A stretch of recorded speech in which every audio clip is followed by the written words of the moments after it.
बनाएंगे, तब तक आप ये प्रॉब्लम सॉल्व करें, उनकी प्रैक्टिस करें और दूसरी वीडियो का इंतज़ार करें जो आपको जल्द ही। हेलो स्टूडेंट्स कैसे, उम्मीद करता हूँ कि ठीक होंगे, खैरियत से होंगे। बहुत ही अरसे के बाद मैं ये वीडियो बनाने लगा हूँ जो है एंटिटी से रिलेटेड, क्योंकि मैंने जो है पहले वीडियो क्विज जो कैदेवाम यूनिवर्सिटी है नवाब शाह की, उसका पास्ट पेपर है, ठीक है जी। तो करते हैं इसको सॉल्व बिना किसी वक्त को ज़ाया किए हुए। तो फिजिक्स 26 क्वेश्चन है, the position of transverse wave in with the particle of medium are higher than their normal position edge. Option A refraction, option B है जो है क्रिस्ट, और दूसरा सी जो है वेलोसिटी, एंड डी है फेस। जाहिर सी बात है, हमें पता है कि जो हायर पोजीशन पे होता है यानी इक्विलिब्रियम पोजीशन से ऊपर जो भी चीज़ होती है उसे हम क्या कहते हैं, दैट इज लेट्स सपोज ये हमारे पास हो रही है इक्विलिब्रियम पोजीशन। अगर ये हायर पोजीशन है और ये लोअर पोजीशन, ये जो पोजीशन है इसे हम क्या कहते हैं, क्रिस्ट कहते हैं। तो this is the correct answer, that is crest. Okay जी। सो नेक्स्ट है, at the highest point during the motion of projectile the only countable velocity is. जो हाईएस्ट पॉइंट होता है, यानी कि अब इसको इसी तरीके से देख लेते हैं कि ये एक प्रोजेक्टाइल का ऐसे होता है, ठीक है जी। यहाँ पे जो कंपोनेंट होता है वो कौन सा होता है, वहाँ पे सिर्फ Vx कंपोनेंट अवेलेबल होता है और Vy जो होता है वो क्या हो जाता है, जीरो। Vy क्या हो जाता है, जीरो हो जाता है, या फाइनल वेलोसिटी जो होती है वो जीरो हो जाती है, और V जो होता है V0 cos थीटा के इक्वल होता है, ठीक है। ये वाला गलत टिक किया हुआ है, ठीक है। ये क्या हो जाता है, जीरो हो जाता है, सिर्फ ये वाला कंपाउंड जाके बचता है, that is V0 cos theta. Okay, so which of the following telescope has the least length when the होता, ठीक है, टेंजेंशियल वेलोसिटी नहीं होता। So question number 30 is what vibration when electromagnetic waves travel through vacuum. अब ये पूछ रहा है कौन सी वाइब्रेशंस होती हैं जब इलेक्ट्रोमैग्नेटिक वेव वैक्यूम से ट्रैवल करती है, ठीक है, या वैक्यूम में ट्रैवल करती है। So option A is electric and magnetic field, option B is magnetic field, option B is electric field, sorry, option C is magnetic field, option D is gravitational field। जैसा कि हमें पता है कि जो इलेक्ट्रोमैग्नेटिक वेव होती है उसमें जो वाइब्रेशन हो रही होती है, या जो इलेक्ट्रोमैग्नेटिक वेव प्रोड्यूस हो रही है, वो जो वाइब्रेशन होती है वो होती है इलेक्ट्रिक और मैग्नेटिक फील्ड की। Question 31 is the reciprocal of focal length of a lens expressed in meter is 1/f। ये जो फार्मूला है ये पावर ऑफ लेंस का फार्मूला है। यहाँ पे चूंकि पावर लिखा हुआ है, पावर ऑफ लेंस लिखा हुआ होता तो हम पावर ऑफ लेंस कहते हैं, यहाँ पावर है तो that will be power. Okay, then question number 32 is the centripetal force perform. अब सेंट्रीपिटल फोर्स क्या करती है, कौन सा जो चीज़ है परफॉर्म करती है, देख लेते हैं। Centripetal force perform some work, maximum work, minimum work और नन ऑफ दिस। अब हमें जैसा कि पता है कि जो सेंट्रीपिटल फोर्स होती है उसमें फोर्स और जो डिस्टेंस होता है या डिस्प्लेसमेंट होता है उसमें एंगल 90 की बनती है। 90 की एंगल की बनने की वजह से जो वर्क होता है वो ज़ीरो होता है। यहाँ पे क्योंकि नहीं लिखा हुआ ज़ीरो वर्क, तो हम यहाँ पे क्या कहेंगे, नन ऑफ दिस, ठीक है जी। या सो जो सेंट्रीपिटल फोर्स की वजह से वर्क होता है वो ज़ीरो होता है, यहाँ पे नन ऑफ दिस का ऑप्शन करेक्ट है, ठीक है जी।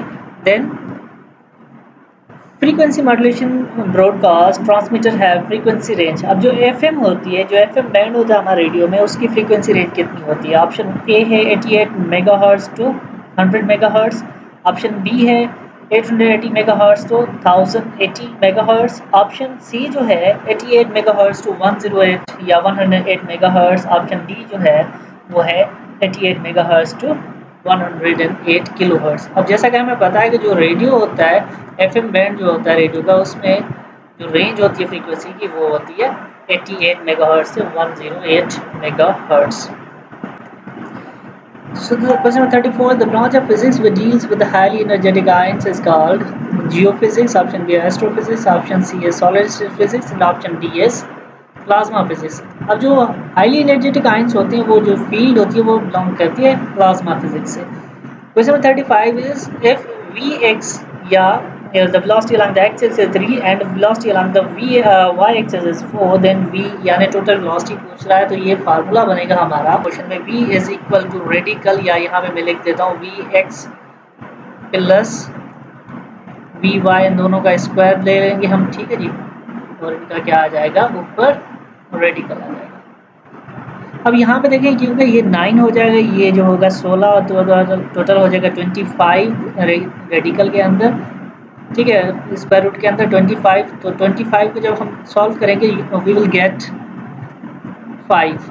This will be the total velocity, that is option A. Question number 36. If slope of velocity time graph is decreasing with time, the body is said to have positive acceleration, uniform acceleration, retardation or instantaneous acceleration. जब भी हमारी velocity decrease हो रही होती है तो हम उस टाइम जो acceleration प्रोड्यूस होती है उसे हम नेगेटिव acceleration या retardation. Two masses of 10 centimeter, two masses attract each other with a force F. What will be the force of attraction if they are 5 centimeter apart? अब यहाँ पे ये जो पूछ रहा है कि 10 सेंटीमीटर पे जो फोर्स लग रही थी, दो ऑब्जेक्ट हैं 10 सेंटीमीटर के डिस्टेंस पे हमने रखे हुए हैं. लेट्स सपोज एक ये ऑब्जेक्ट है, यहाँ पे एक ये ऑब्जेक्ट है, इनके बीच में जो डिस्टेंस है वो पहले 10 से वो लग रही है. अब इसका डिस्टेंस हम कम करके यहाँ पे एक को लग देते हैं, इनके बीच में जो डिस्टेंस है वो कर देते हैं 5. तो अब पूछ रहा है कि 5 सेंटीमीटर पे इनके ऊपर जो फोर्स होगी वो कितनी लग रही होगी, तो वो हमें कैलकुलेट करनी है. तो जैसा कि हम लोगों को पता है कि ये जो रिलेशन होता है फोर्स का, ठीक है जी, अगर देख लें तो ये 1/r² होता है. ठीक जी. अब सिंपली हम ये देख लेते हैं कि ये डिस्टेंस डिक्रीज कितना हुआ है, डबल टाइम डिक्रीज हुआ है. अब जब डिस्टेंस डबल टाइम डिक्रीज होगा, यानी कि यहाँ से डबल टाइम डिक्रीज होगा तो उसका स्क्वायर 4 आएगा, यानी ये फोर्स होगी वो 4 टाइम बढ़ जाएगी. Then this option C is the correct option. Okay. Option 30. Question number 30 is ordinary vectors are also called. अब जो ऑर्डिनरी वेक्टर्स होते हैं हम उन वेक्टर्स को क्या कहते हैं? Actual vectors, coplanar vectors, polar vectors और नन ऑफ दीज. सो जो ऑर्डिनरी वेक्टर्स होते हैं वो क्या होते हैं? वो होते हैं पोलर वेक्टर्स. ठीक है जी. Then option C is the correct one, polar vectors. Okay. Question number 39 is what average force is needed to change the velocity of 20 from rest to 10 meter per second in 5 seconds. अब हमें मालूम क्या करना है, force हमें कितनी चाहिए. ठीक है जी. जब इतने मास दिया हुआ है हमें, ठीक है, ये मास है 22,000 kg. अब जो रेस्ट से बस स्टार्ट हो रही है तो उसकी इनिशियल वेलोसिटी 0 होनी चाहिए. अब स्टार्ट्स फ्रॉम रेस्ट मींस पहले वो रेस्ट में थी तो उसकी इनिशियल वेलोसिटी 0, ये हमें फाइनल वेलोसिटी दी गई है और टाइम हमें गिवन है.